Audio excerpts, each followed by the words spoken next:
ஒன்ன ஏப்ரல் ஃபுல்னு சொல்றாங்கன்னு உங்களுக்கு தெரியுமா? என்னடா நேத்து முடிஞ்ச விஷயத்த இவ இன்னைக்கு வந்து கேக்குறாளேன்னு நீங்க யோசிக்கலாம். பிகாஸ் எனக்கே நேத்து ஈவினிங் தான் இந்த விஷயம் மைண்டுக்கு ஹிட் ஆச்சு. சோ சடனா நான் என்ன பண்ணேன்னா கூகுள் பண்ணி பார்த்தேன். அப்பதான் எனக்கு ஒரு சில விஷயங்கள் தெரிய வந்துச்சு. சோ அதை பத்தி தான் இந்த வீடியோல ஷேர் பண்ண போறேன். சோ வீடியோ ஃபுல்லா ஸ்கிப் பண்ணாம பாருங்க. பாயிண்ட் நம்பர் 1, இது கொஞ்சம் இன்ட்ரெஸ்டிங் ஸ்டோரி தான். யூரோப்ல ஜூலியன் கேலண்டர் பேசிஸ் படி ஏப்ரல் 1 தான் நியூ இயர் செலிப்ரேட் பண்ணிட்டு இருந்தாங்க.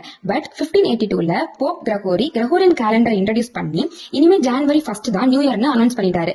அந்த டைம்ல சோஷியல் மீடியா எதுவும் இல்லாததுனால மக்களுக்கு இந்த விஷயம் பெருசா தெரிய வரல. அதனால நிறைய மக்கள் வந்து ஏப்ரல் 1 நியூ இயரா செலிப்ரேட் பண்ணிட்டாங்க. சோ அந்த மாதிரிப்பட்ட மக்களை வந்து ஏப்ரல் ஃபுல்னு கிண்டல் பண்ண ஆரம்பிச்சு காலப்போக்கில் ஏப்ரல் ஃபுல்னு ஒரு விஷயம் வந்ததா ஒரு தகவல். பாயிண்ட் நம்பர் 2, ரோம்ல end of the March Hilaria ஃபெஸ்டிவல்னு ஒரு ஃபெஸ்டிவல் செலிப்ரேட் பண்ணுவாங்க. அது என்ன ஃபெஸ்டிவல் அப்படின்னா, அவங்க வந்து இந்த காமெடியா வேஷம் போட்டு மாறி மாறி எல்லாருமே கேலி பண்ணி கிண்டல் பண்ணி அப்படின்ற மாதிரி ஜாலியா அந்த ஃபெஸ்டிவலை வந்து கொண்டாடுவாங்க. சோ அந்த ஃபெஸ்டிவலோட கண்டினியூஷனாக ஏப்ரல் ஃபுல் வந்ததாகவும் ஒரு தகவல் தெரியுது. பாயிண்ட் நம்பர் 3, இந்த ஏப்ரல் ஸ்டார்டிங், அதாவது இந்த end of the March to April starting spring சீசனா இருக்கிறதுனால அந்த டைம் வந்து வெதர் வந்து அதிகமா சேஞ்ச் ஆயிட்டே இருக்குமா. சோ அந்த வெதர் வந்து திடீர்னு மழை பெய்யும், திடீர்னு வெயில் அடிக்கும், வெயில் அடிக்க வேண்டிய நேரத்துல மழை பெய்யும், இப்படின்னு வெதர் மாதிரி மாறி மாறி மக்களை வந்து ஏமாத்திக்கிட்டே இருக்கிறதுனால மக்களுமே நமக்குள்ளாடி மாறி மாறி ஏமாத்தி விளையாடிக்கலாமே அப்படின்னு சொல்லிட்டு ஏப்ரல் ஃபுல்ல வந்து கொண்டாடுறதா சொல்றாங்க. பாயிண்ட் நம்பர் 4, பிரான்ஸ்ல ஏப்ரல் 1 பாய்சான் தி ஆவரல் அப்படின்னு சொல்லக்கூடிய ஏப்ரல் ஃபிஷ்னு ஒரு ஃபெஸ்டிவல் செலிப்ரேட் பண்றாங்க. அதாவது இது என்னன்னா, தெரியாம தூண்டில்ல வந்து மீன்கள்லாம் சிக்கி கொள்ளுது இல்லையா, அதெல்லாம் அப்படி மாட்டிக்கிற மாதிரி எளிதில அந்த இதை ஈஸியா வந்து ஒரு சில நபர்கள் வந்து ஏமாந்துருவாங்க. சோ அப்படிப்பட்ட நபர்களை குறிக்கும் விதமா சின்ன பசங்க எல்லாம் பேப்பர் ஃபிஷ் வந்துட்டு இந்த மாதிரி ஆட்களுக்கு முதுகுல வந்து ஒட்டி விட்டுருவாங்க. இதுதான் வந்து இந்த